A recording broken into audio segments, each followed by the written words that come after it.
Hello and welcome back to I Found a Fox. It's been 6 months. That's a long time, isn't it? But I have not thought about you and not thought, this channel. Normally I would have closed the channel again. Um, but this time I just left it open because I knew eventually I would get back to it. And yeah, I tried. I've been down the back in the witchy cottage trying to record this, but I gave up in utter despair because I couldn't get around the tech. I would try to record it on because down there we don't have power, and so I have to take down my hotspot on my phone and I record on the laptop when I'm in there.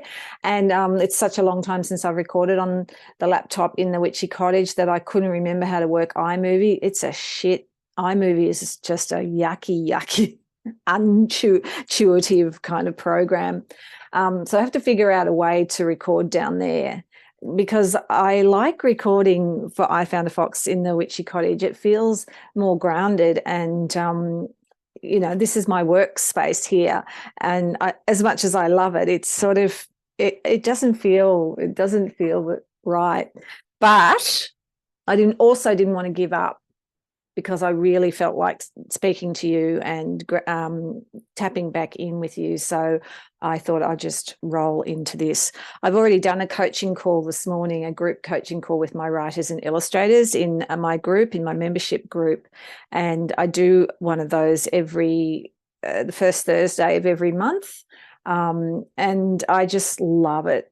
I just love hanging out for that hour and we do writing exercises together and we set goals and they ask me questions about the creative writing process and publishing and all those sorts of things. And it's just a really beautiful space and a beautiful time. And I always come away really energized and kind of like I don't know, I suppose because I feel energized, I feel inspired and keen to do things and that sort of stuff. So usually keen to do things within my business. But today I came away going, I've just got to get back into I Found a Fox. I just miss it so much. When I was at B school with Marie Forleo years and years ago, one of the sayings that she used to have was, stack your crack. And meaning, so the things that you really love, like the little addictive things that sort of like crack to you, stack that in the corner and come to it when you're free. And that's what I do with the witchy stuff. I stack my crack. God, it's awful, isn't it? I save it up. I save up the witchy YouTube channels that I love. I save it all up, and then at the end of the day, not every day, obviously, every whenever, I kick back on the couch with a cuppa and I tune in with my witchy crew and I watch their videos on the telly, on the big telly. And I do that sometimes, I don't get to it for a couple of months. And that's in a way frustrating, but it's also really cool because then I have all this stuff stacked up. I have all these videos that I can check in with, and I enjoy it so much. And last night I did that. I chilled out with Mad Witch and caught up with what she's been doing. I just love her videos so much. I caught up with Alvine. I caught up with Jessica, the Story Witch. Yeah, I've been doing, and I also Carrie, I think her name is, at Scorched Earth. I check in with her every month. She is one of my favorite tarot readers. And she does very long, every month, she'll do a reading for each star sign. And they're really lengthy. They're about 40 minutes. And then if you want to pay a little bit of money, she goes over onto Vimeo and extends the reading. So I go over to Vimeo every month. It's like $11 Australian and it's so beautiful. I get to sit in there and go even deeper with Carrie about the month ahead in terms of the tarot. And the other thing about her that I love so much is that she's so spot on. Like it's uncanny.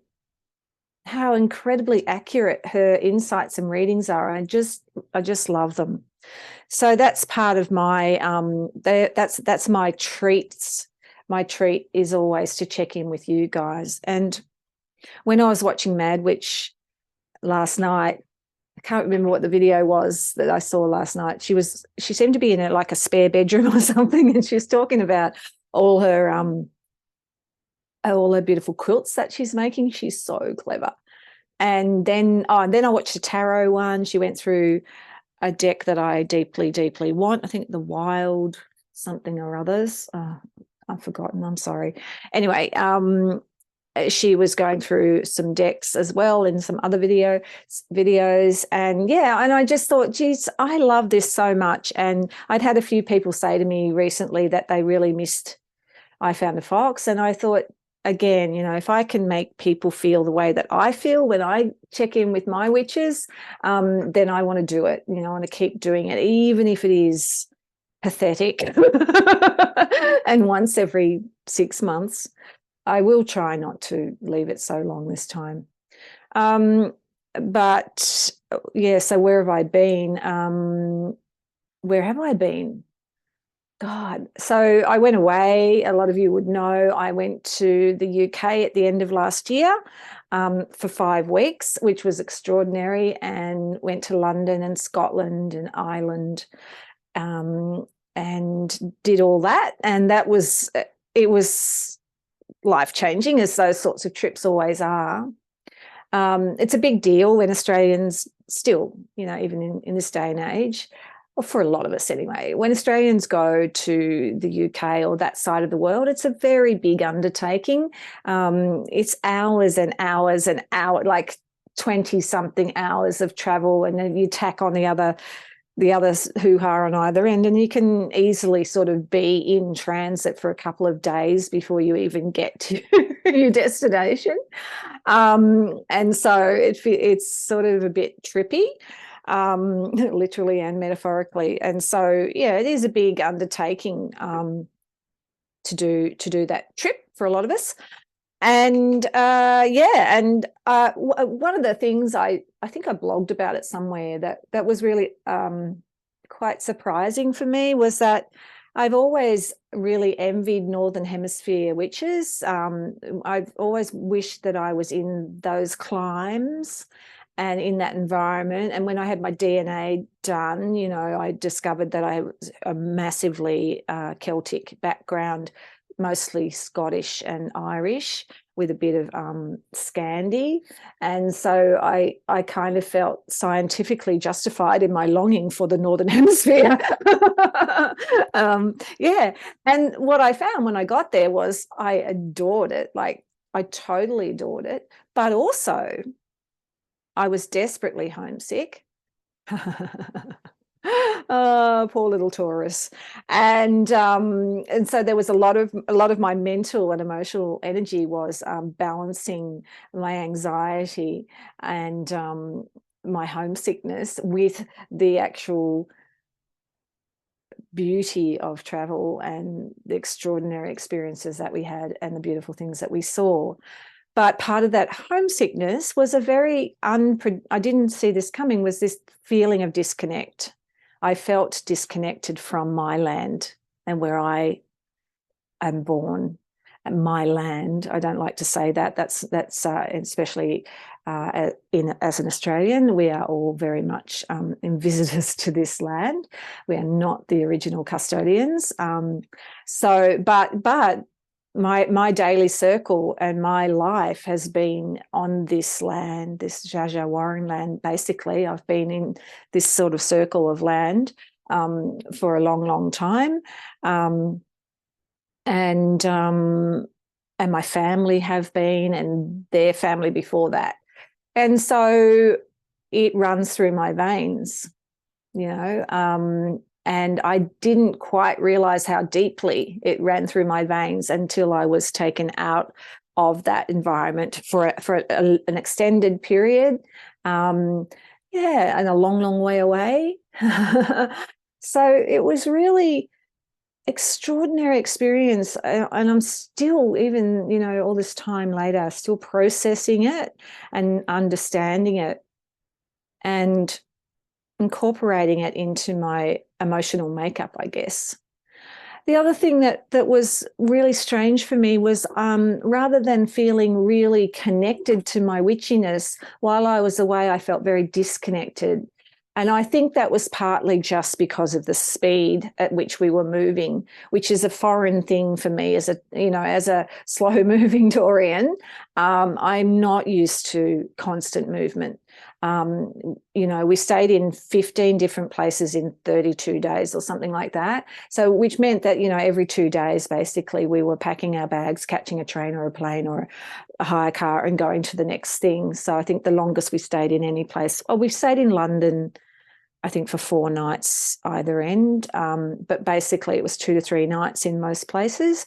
And so that was, again, a lot of my energy just went into managing my anxiety around that. And I didn't have a lot of energy for any sort of ritual or connection with the mothership. But I remember we got to Dublin at some point there in the middle of the trip, and I said to himself, I just have to find a witchy shop. Like, I can't go on. I didn't bring a deck. I didn't take a deck or anything with me because we were so conscious of weight. We had to be, you know, we were traveling a lot, moving a lot. We couldn't have heavy things. And so I'd left all my decks at home. You know, I should have just taken a card. Like, even if I'd taken one card from the Avalon Oracle, or, you know, from one of my favorite oracles or tarot, that might have been a good little grounding point, but I didn't even do that. Anyway, so I'm sitting in the hotel in Dublin and I'm going, witchy shops close by on my phone. And it ended up, there was one, well, I think it was like 90 meters up the footpath. Like, it was just out the door. So I went to that little witchy shop, and it wasn't really, you know, it wasn't the witchy shop that you and I would really love to always be in. It wasn't Spellbox in Melbourne. It was a bit of a bitchy sort of a thing, but they did have, tucked at the back, some oracle decks. So a very limited offering, but I did buy a little witchy oracle deck, and that sort of helped me for the rest of the journey to tap in each day and pull a card and stay connected that way. So it was a eye-opening experience, and really, really helped me connect even more profoundly with Australia and where I come from, and the good, the bad, and the ugly. Because Australia is quite it's so different, you know, in terms of its flora and fauna to the Northern Hemisphere. It's so harsh, especially where I live, you know, in gold mining country. It's very, very harsh, and it's a love that grows, you know. It's not easy, I'm talking about the countryside, you know.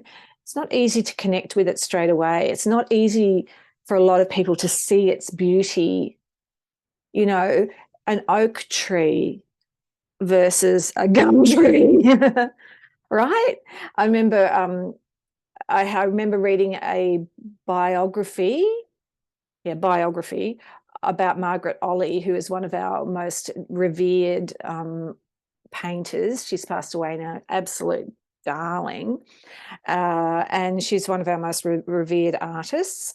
And in that bio, at the start, there was a foreword written by Barry Humphries, who's a famous Australian comedian and also commentator, sort of society, you know, cultural commentator as well. And he referred to gum trees as the yobbos, the yobbos of trees, which again is a great Australianism, but, you know, the bogans, you know, they're just unruly and unsophisticated, and but they have this charm that is not always immediately, you know, can't always immediately see it. But when you do see it, as a lot of the artists who came across to Australia, you know, in the period of modern art, when modern art was coming, you know, and they came to Australia and they set up the Heidi School and stuff like that, and they saw, and a lot of them were Australian, but, you know, they saw the light, they saw the colour. It's so unique. You know, I remember an artist friend of mine saying she never uses green. She never uses green because there is no green in Australia when you see it through an artist's eye. It's all variants of different colours that looks green, but it's not. You know, there's lots and lots of nuance to the leaves and the bark and the grasses, all those sorts of things. They're not England's rolling greens at all in any shape or form. And yeah, they can seem harsh and they can seem, you know, difficult to hook into, especially when our imaginations have been very much immersed in the Northern Hemisphere, which is something that happens for a lot of Australians, especially Australians of my generation, who were raised with Enid Blyton, and we were raised very much in an English way of seeing things. So I know I'm rambling here, but it's all been very fascinating for me. I wanted to show you something. I think I bought, I haven't had these framed yet. How gorgeous are those crows? That's by an artist called Rona Innes, and I bought that little image at a market in Edinburgh, and then I bought this.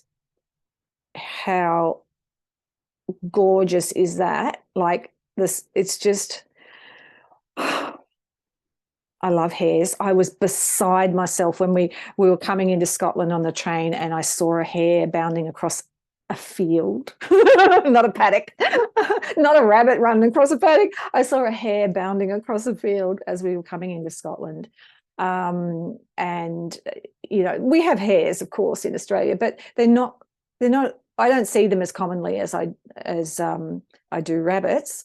But yeah, but hares were kind of, and it's the year of the rabbit, of course. And so I love that. I can't wait to have that framed. And the line work on it's really beautiful. But I also love the sky. It's just so moody. It's so moody, and the hare is so incredibly alert and muscular. Very much part of its environment. It just says Harris. There's no other artist's name on that. And it's sascoart.co.uk, Sasco. And I bought that in a little sort of cafe farmers market-y thing in just near Loch Lomond in Scotland.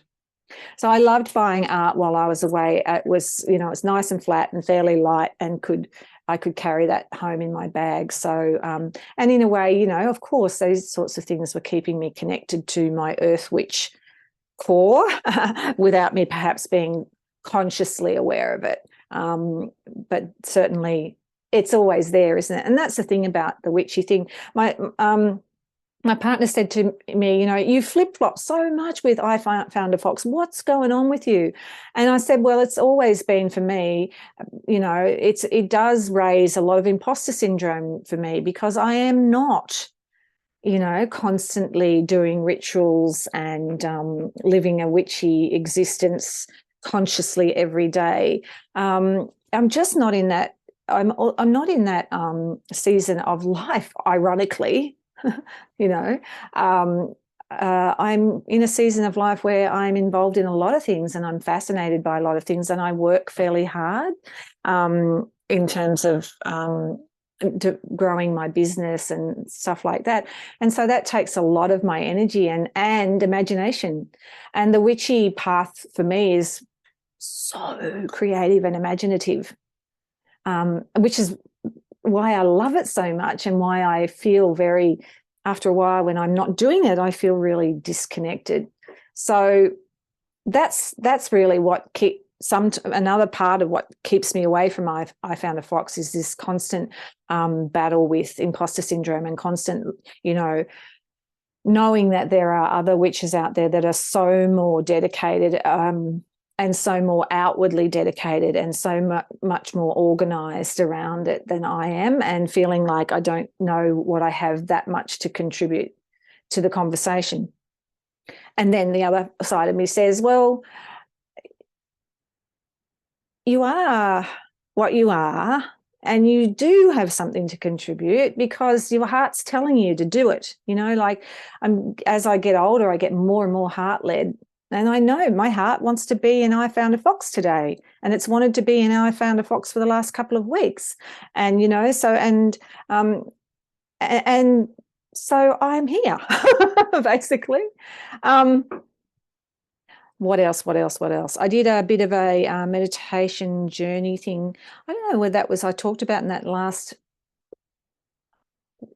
video. It was 6 months ago, so time's just collapsed in on itself. But I did do a beautiful meditation and bit of journeying with a coach a while back, and she helped me to sort of integrate my 3 deities that I love. So Hecate is still with me. She leads you into wild waters, doesn't she? God, she makes you. Her energy is so strong and so courageous, and she really helps me step outside my comfort zone. Hecate, Elen of the Ways, and Mary. And so my work with Jacqueline was her name, really helped me to incorporate those 3 and hold them as a triptych sort of thing in my heart. So that's been really good, and to understand perhaps more, you know, why I'm drawn to those 3 deities, and I've stuck in that zone. I'm not saying they stuck with me. I've stuck with them. Even in when I'm feeling cut adrift from everything, and I'm very immersed in the world of business and creativity and all that sort of stuff.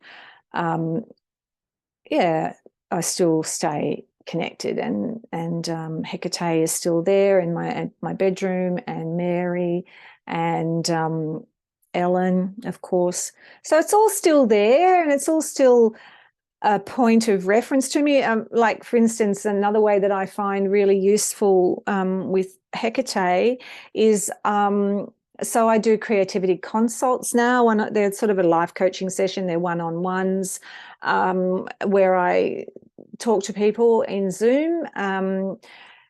If you wanted to connect with me, you can do that. You could just go to girlandduck.com and you'll see life coaching. And but I only do 8 sessions a month because I don't have a lot of time spare, but they're beautiful sessions. And I just really love talking one-on-one with people and helping them, you know, if they want to set a goal, we set a goal together. But if they just want to talk, or they just want to nut something out, and most people just want to be heard.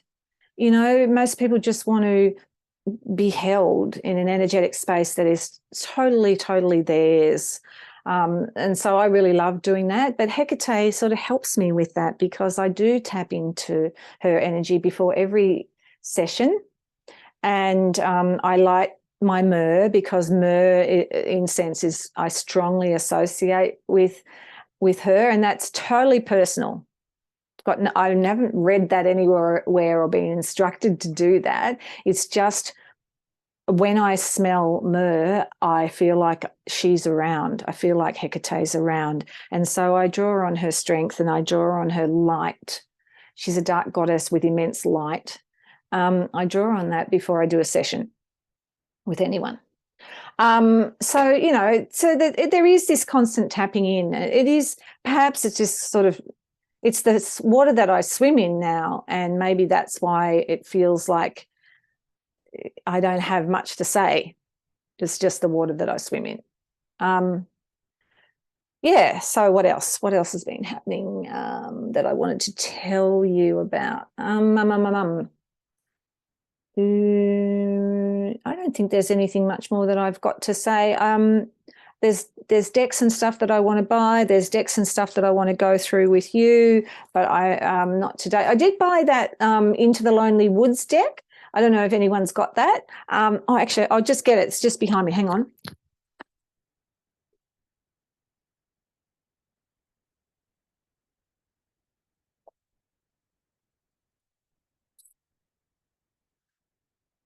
So I've got this, Into the Lonely Woods by Lucy Cavendish and Dan May. Just the art is extraordinary.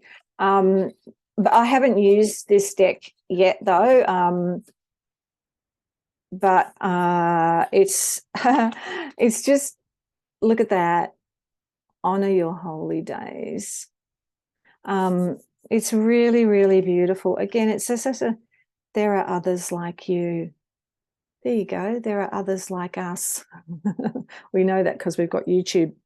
Hope is like a hummingbird. So these are really beautiful cards and a beautiful, beautiful deck. And a fortunate companion. So I will play around with this deck at some point soon. But what I really got it for too is, I just wanted to explore it because it's a deck that's it's labeled blessings and messages for times of solitude and isolation. So I thought it would be a handy one to have on hand if ever I sort of sense that someone might benefit from a reading from, or a card or two from this deck. It's nice to have something that's sort of really focused on sort of these more trickier times in our lives, or transitional times as well, when you feel a bit cut adrift and a bit lonely or isolated. I just thought it nice to have a deck that's specifically tailored towards those sorts of times in your life. So I got that recently. I also have that one, it's in my bedroom, so I'm not going to run and get that. I'm not going to make you sit here and just stare at the wall while I run off and get it. But I did have this one, something Gaia. I forget. I bought it ages ago, and like a year or so ago. There's something of Gaia. And anyway, Mad Witch had it on, if you're watching Giselle High, and she had it on, and I thought, and she talked about it really passionately. And I thought, I need to dig that out again. Because when I got it and I got it home, I got bamboozled by it because I still feel very new to tarot. Like Giselle said, she's been studying it for 6 years and still feels like a beginner. And I'm a bit like that. I've been studying it for probably about 4 years, and I still feel like, what's the major arcana? What's that mean? Like I'm still very much feel like it's just so it's bottomless, isn't it, the tarot? So anyway, I got this Gaia one home. I'll put it in the description bar what it is. And I got it home, I opened it, and I realized it was a whole different system to Rider-Waite. And I'm still like a babe in the woods with Rider-Waite, and I just thought, oh my God, I can't learn another system. I can't take it on. And I put it away. But then when Giselle mentioned it on one of her videos this week, I thought, I must pull that out and have another look at it. And so I did. And I found that I connected more strongly with it now. And I did a really good pull, a 3-card pull, to help me with a big decision that I'm making at the moment. And it was really insightful and cool, and the artwork's beautiful. So I'll put a link to that down below, but I'm sorry I can't show it to you. I haven't got it with me in this very ill-prepared video that I'm doing today. There was something else that Giselle, Giselle, if you're watching, I love that you're reading Kate Forsyth.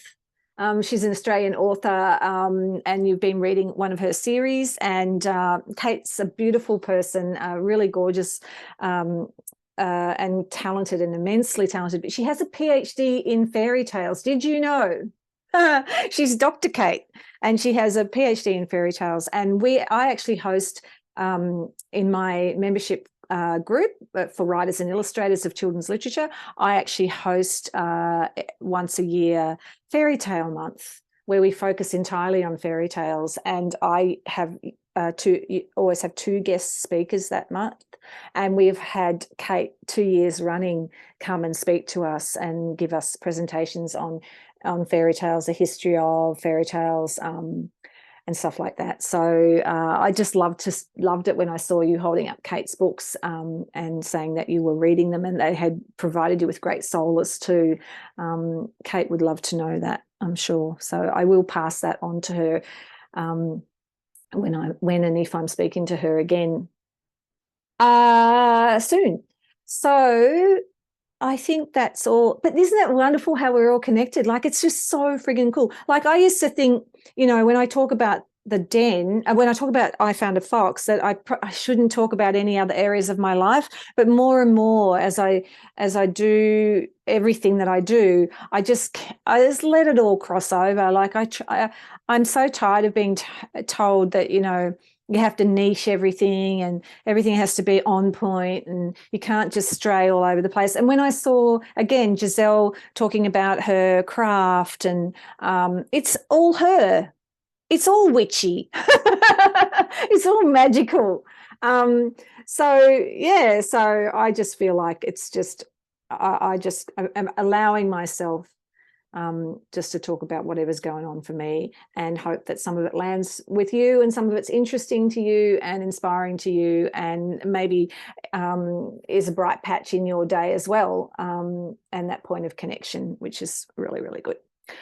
Okay, next time I come on, I will try my hardest to be in the witchy cottage. There was a cat fight down there before when I was trying to set up. So I'm in the witchy cottage fighting with iMovie and trying to figure out and trying to remember how to work it to no avail. And then all of a sudden there's this god-awful crashing and banging, and you know those awful noises that cats make when they're fighting. And I thought it was Harry, our eldest cat. And I went out because it was going on in the fairy garden, which is beside the witchy cottage. And the fairy garden is so out of control. Like, it got out of control while we were overseas, and I haven't been able to rein it in since we got back. I'll get there, but it's just wild. You know, wild to the point if you can't even see the actual ring. Anyway, so I knew they were in there somewhere in the wormwood. But I could only hear them, and I thought it was Harry, but it wasn't. Harry was just smooching around in the sunshine, looking at me really innocently. So I reckon it was Beatrice, who's our little cat, little young other cat, and she is a wild little minx. So she's belting up the cat from over the back fence, I think, which is also very feisty. So there's a bit of a turf war going on between the two of them, but none of them have been injured as yet. I think it's a lot of you know, smoke and mirrors and scary noises and banging, crashing, but I don't think there's actually been any blood loss. Oh God. Anyway, that was awful. So I thought maybe it's best that I'm not recording, and people will hear that in the background, they might freak out. All right, I'm going to go. I've got to go and do a bit more work. Oh no, I don't. Thursday is my day off. I have my coaching call in the morning. This is my new experiment, and then I'm telling myself I can have Thursdays off because I often work at weekends. See how I have to justify it. God, we're pathetic, aren't we? Oh my goodness, we're so indoctrinated into how things should be. Just what is it? Question assumptions. I'm always telling myself that. Question assumptions, assuming that I can't have a day off during the week. And I can. All right. And so can you. I hope, somewhere along the way. Anyway, all right. Loads of love to you here from the pseudo den, and I will get back to you again soon. Stay witchy wherever you are. Stay connected, and I'll send you lots of love. Okay.